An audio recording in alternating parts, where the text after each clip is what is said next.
A ideia de acabar com Bolsa Família e criar o Renda Brasil, de quem era? Do ministro da Economia, Paulo Guedes. A ideia de cortar outros programas sociais, caso do abono salarial, e agora de cortar reajustes reais nas aposentadorias, era de quem? Ou do ministro Paulo Guedes ou de sua equipe econômica. É externada, aliás, por sua equipe econômica. Hoje, o presidente Jair Bolsonaro deu um cartão vermelho para essa ideia, não quer nem ouvir falar disso. De acordo com ele, caminho da rua para quem insistir. O ministro Paulo Guedes, no entanto, disse que o cartão vermelho não foi para ele. O mercado parece não concordar. Começa agora o seu saldo do dia 15 de setembro de 2020. Eu sou Gustavo Ferreira, repórter do valorinvest.com. Vou te explicar que quiprocó, palavra difícil, né? Mais difícil, não é mais difícil que fazer ajuste fiscal aqui no Brasil. O quiprocó que aconteceu hoje aqui no mercado financeiro brasileiro. Antes disso, te trago o placar do dia. O Ibovespa subiu mero 0,02%, se mantendo na faixa dos 100 mil pontos. Enquanto o dólar era pressionado a cair no exterior, aqui no Brasil fechou em alta de 0,24% aos R$ 5,28. Mudou muito rápido hoje o dia do investidor aqui no Brasil. Os mercados abriram acompanhando o otimismo do exterior. O dia prometia certa tranquilidade, a exemplo do pregão passado, em que bolsas do mundo foram levadas para cima, acompanhando o mercado americano, sobretudo, por notícias de que a vacina em testes pela AstraZeneca e pela Universidade de Oxford foi liberada novamente para testagem. Hoje, o principal gatilho de compra de ações no mundo foram dados positivos sobre a retomada da China.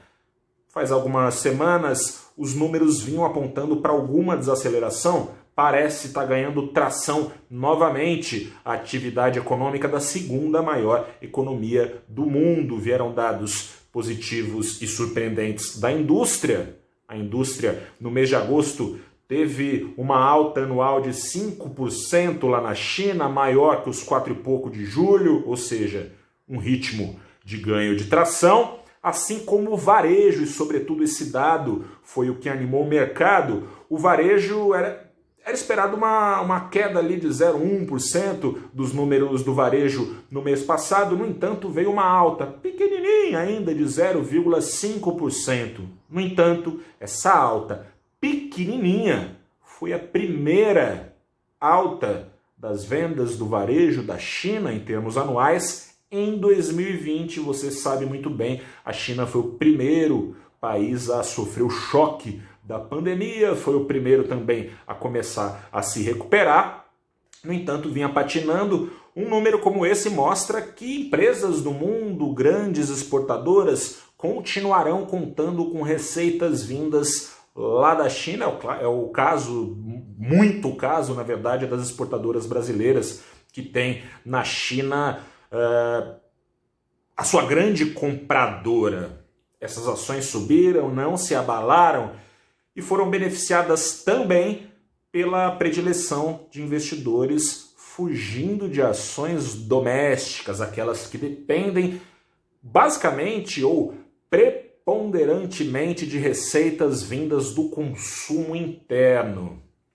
No começo do pregão, na primeira hora, nem na primeira hora, aliás, nos primeiros minutos, todo mundo subia praticamente. Isso mudou assim que o cartão vermelho veio ser dado pelo presidente Jair Bolsonaro pelo Twitter, de supetão, num vídeo, mandou avisar que não quer saber de Renda Brasil. Lembra do deputado Jair Bolsonaro, que tanto criticava o Bolsa Família? De acordo com ele, agora ninguém mexe com Bolsa Família até o fim do governo dele. É Bolsa Família na cabeça, de acordo com o presidente. E ele, nas palavras presidenciais, usando um pouquinho delas, deu uma espécie de cartão amarelo avisando, e aí ele usou essa palavra mesmo, avisando que vai dar cartão vermelho para quem continuar querendo o Renda Brasil. Falou que não é nem para falar disso. Caminho da rua parece ser a direção certeira para quem insistir com isso, de acordo com o presidente, seja quem for a pessoa, ou seja, aquela carta branca alegada algumas vezes pelo presidente ao ministro da Economia, Paulo Guedes, relembrando aqui uma frase clássica do presidente: quem manda na economia do Brasil é o Paulo Guedes, quem garante é ele, mas, no entanto, a ideia do ministro foi para o vinagre, porque o presidente é contra a defesa feita por integrantes da equipe econômica de acabar com reajustes de aposentadorias aqui no Brasil atrelados aos reajustes do salário mínimo. Portanto, a ideia é que aposentadorias ficassem congeladas e perdendo poder de compra real, enquanto ao longo do tempo a inflação fosse naturalmente evoluindo aqui no Brasil, de acordo com o presidente. Assim como já tinha sido rechaçada a ideia de acabar com o abono salarial, isso no fim de agosto, essa ideia está totalmente fora de questão, não só essa ideia, mas como todo o Renda Brasil, o plano está na lata do lixo, de acordo com o presidente. Mais do que o plano na lata do lixo, importa para o mercado o sinal de que as relações entre Jair Bolsonaro, presidente, e ministro da Economia, Paulo Guedes, já não são tão boas quanto foram, ou ao menos eles não estão tão alinhados assim, e o ministro não manda mais dentro do governo, ou não manda dentro do governo como o mercado gostaria. Desde a campanha, é o ministro Paulo Guedes o fiador da responsabilidade fiscal no Planalto. A agenda econômica de ajustes defendida por ele não é exatamente a agenda que sempre foi defendida pelo político Jair Bolsonaro desde os tempos de deputado.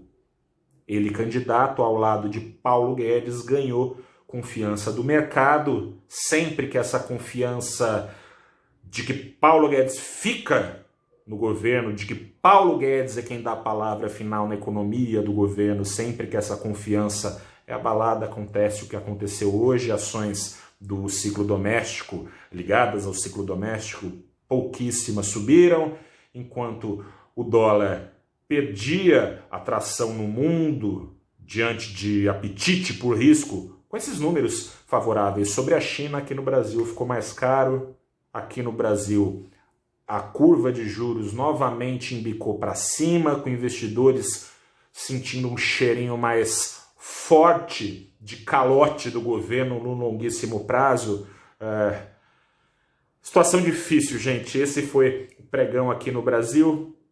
Embora o ministro Paulo Guedes tenha dito que o cartão vermelho não foi para ele, vale lembrar que em agosto, quando o Bolsonaro rechaçou também via mídias, da outra vez foi via imprensa, agora pelo seu Twitter, da outra vez que Bolsonaro rechaçou as ideias de Guedes e de sua equipe, o ministro falou que recebeu um carrinho, também usando analogias futebolísticas que lembram inclusive governos passados. Dessa vez ele disse que não foi com ele, pela reação dos investidores, aliás, reação que ao tweet presidencial definida por Guedes como barulheira, pela reação dos investidores, essa justificativa do ministro parece não ter colado muito bem. Mais uma vez, ele se comprometeu a manter o teto de gastos, a prezar pela diminuição do endividamento do governo, que inevitavelmente acabou crescendo na crise,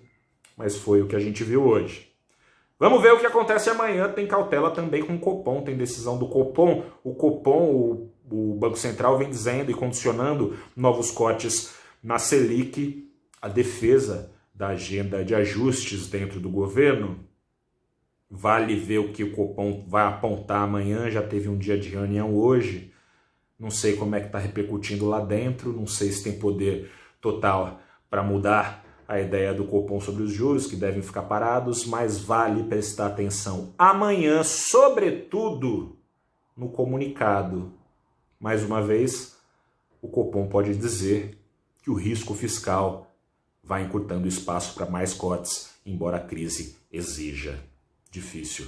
Fico por aqui, volto amanhã, no fim do dia, com o placar do mercado financeiro e também com a decisão tomada pelo Banco Central aqui do Brasil. Lembrando que tem decisão também do Fed, o Banco Central lá dos Estados Unidos, um pouquinho mais cedo, às 15 horas, pelo horário de Brasília. A gente se fala amanhã.